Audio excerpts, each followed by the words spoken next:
What is going on, New York Giant fans? Welcome back to another training camp recap practice video. Hope you guys are doing well. Hit the like button, comment, and subscribe to post notifications so you know when a live stream pops or video drops. Appreciate y'all coming back. Share this out, and hope you guys are enjoying the content. Real quickly, before we get into everything about today's practice, if you hear the AC on, it is sweltering outside, and I'm sweating my ass off, so I'm not going to die doing this video. Hopefully, the microphone just picks up my voice and nothing else. But with that being said, training camp, another day here at Quest Diagnostics. I believe it's day 7. If it's not day 7, it's day 6. But obviously, we're going to go into the lineup notes and then the actual practice takeaways. I thought this was one of the better practices for the New York Giants, but let's go with the lineup notes. So, Shane Bowen and Mike Kafka spoke before the practice today. There's not really much to say off Kafka. They asked him about his role, and he said he's just orchestrating the plays and stuff like that. As far as Shane Bowen goes, they talked to him, and he said the safety spot is Dane Belton's to lose, and Tyler Nubin hasn't been on the field. He came back to practice today. There is a note on that from the calf injury. John Michael Schmitz, he did not practice today due to a shoulder injury that he's been dealing with. As far as any other injury notes, Dexter Lawrence was ramped up a little bit, but I didn't see him too much in the team drills. So it's still Nacho, it's still Jordan Riley, it's still Ryder Anderson. Some other notes that pissed people off. I'll talk about this. Greg Van Roten was getting, I would say, majority of the snaps at center during the first part of practice, and a lot of people were, going off about it. And I didn't at first, but then I started to think to myself, you're screwing up chemistry. Why? Because they had Runyon at left guard, they had Van Roten at center, they had Aaron Stinney at right, and Eliminor right tackle. We know who the left tackle is. And Eliminor and Greg Van Roten played with each other, right guard, right tackle, in Las Vegas under Brasillo. So why don't you just put Stinney at center? That's everybody's question. Why don't you just put Schlotman or Jimmy Morrissey at center? You sign those guys to be backup centers. Van Roten has got to slot in to be a guard. And, there were a few bad snaps from Van Roten early on in walkthroughs a little bit and some questionable snaps during the team periods. But then they started shifting Austin Schlotman back in and then a little bit of Jimmy Morrissey. You didn't really see Jake Kubas or Jalen Mayfield mix in with the ones at all sets. Noteworthy. As far as the O-line lineups go for the second and third squads, you had Josh Ezeudu at left tackle, Jake Kubas at left guard, center, Austin Schlotman, and Jimmy Morrissey. You also had right guard Jalen Mayfield and right tackle Joshua Miles, who is making his way up the depth chart. And O-line number 3, it was number 70, Yannick Justi, Marcus McKeithen at the left guard. At center, it was Jimmy Morrissey. At right tackle, it was Matt Nelson. And at right guard was Marcellus Johnson, the rookie UDFA out of Missouri and Eastern Michigan. As far as the punt return team goes, it was pretty much the same. Gunnar Olszewski, Isaiah McKenzie, Darius Slayton, Wan'Dale Robinson, and Ayer Asante. And I haven't done a video on Asante yet for our roster bubble series, but I will say this. I don't know if he's going to make the team as a punt returner because he's had some questionable reps. He dropped one the other day, and I know they were doing this hard drill today where they made you turn around, and then you had to look for the ball, and it was a directional punt from Jamie Gillen, and Ayer Asante did not do well in those drills. Also, some reps at left guard for Josh Ezeudu, some of the first that we've seen. So he's been playing mostly the tackle spot, and left guard is pretty much what he's been his whole career, but they're moving him to tackle and left guard. He gets a little bit of reps today.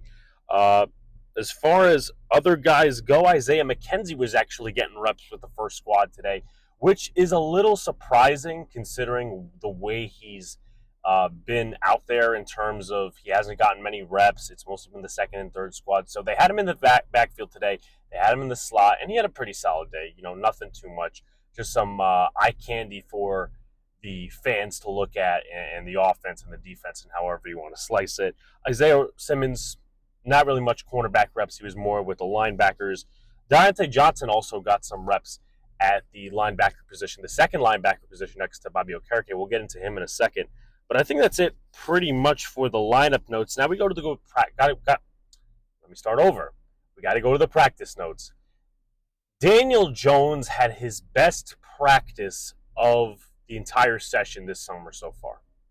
Now, there were 2 questionable throws, actually 3. There was one to the left sideline from my view, which was tipped. There was another one to the left sideline, but it was my right sideline because of my view. It was tipped by Deonte Banks, and Neighbors was open. And then there was one, it was tipped by Isaiah Simmons and intercepted by Diontae Johnson, who's made a real impact for the New York Giants this camp. You know, getting sacks. He would have gotten a sack today off the second team right guard.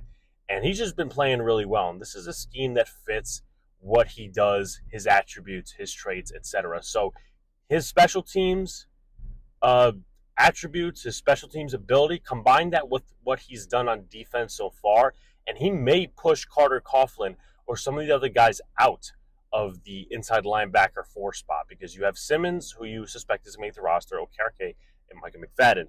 But the touchdown to Neighbors, the touchdown to Hyatt, the slant to Neighbors, the seam to Theo Johnson right off the bat because of the offside penalty that by Kayvon Thibodeaux. So it was a free play. Jones let it go to Theo Johnson. And there was no underthrows today, nothing that Neighbors or Robinson or Hyatt had to wait for. You got the best version of Daniel Jones that you pretty much have had to see or wanted to see this entire camp. Drew Lock did okay. He didn't do great. Nothing really much on that note. I mean, he did okay, right? Nothing too special. There was a good pass he had to Jack Stoll, and then there was another good pass he had over the middle to one of the running backs. It was a check down. It was a sidearm. Tommy DeVito had the toughest day out of all the quarterbacks to say. He had 2 passes tipped to it was tipped by Isaiah Simmons, and then it was intercepted by Alex Johnson, the UDFA safety cornerback out of UCLA, which is pretty interesting. And I'm happy for Johnson. We haven't done a video on him yet as far as the roster bubble series goes, but Elijah Riley really hasn't done anything as the second team safety. And we know that Tyler Nubin's still coming back from this injury. So maybe if Nubin is not fully ready yet, and he got some reps here and there and around the square for the second team, maybe you mix in Alex Johnson on that second squad next to Javarius Owens. Just a thought. Let's see, what else? Cordell Flott did not get the best, I would say, reputation based off today's practice. Got burned on the Neighbors touchdown. He got burned on the Hyatt touchdown, from what I saw at least. So, and I talked about this a few days ago. I think it was on Twitter, maybe in some live streams. I said the Giants were looking for Kamari Lassiter. They were also looking for Kool-Aid McKinstry. Those guys went. They picked Tyler Nubin. That's all fine and well. You picked Phillips, who's a slot corner. Why would you not go back and select a veteran corner, right? Select a veteran corner in free agency. Stephon Gilmore and Akello Witherspoon. Those guys are still out there today. And you saw Flott get burnt in practice. And you have Trey Herndon with the third team. You have David Long with the third team. So right now they're not serious threats to beat the current guys out, which doesn't spare well for this defense. Now Banks, again, he had a good day today. I think McLeod had a good day. He's been really solid. I have to give him all the credit in the world. Moving on, we talked about Alex Johnson and his 2 interceptions that were both tipped by Isaiah Simmons. And really much to cap it off, the tight ends were used early in screens. Theo Johnson obviously down the seam. He had a screen that was the first pass of practice. And you also had Tyree Jackson, also Jack Stoll over the middle. So that's pretty much it in terms of the training camp recap. I forget if this is day 6 or day 7. I believe it's day 7. Hope you guys are doing well and staying cool in this very much intolerant heat. But I have all of the clips that I took today from Twitter. It's going to be at the end of this video. And also as well some of the clips that I just didn't decide were right for Twitter, whether it's just a simple short pass or a throwaway. It's going to be at the end of this video. Like, comment, subscribe to all the good stuff. Turn on post notifications so you know when the live stream pops or video drops. Appreciate y'all coming back. Peace out, guys. See you later. Stay cool.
play each other.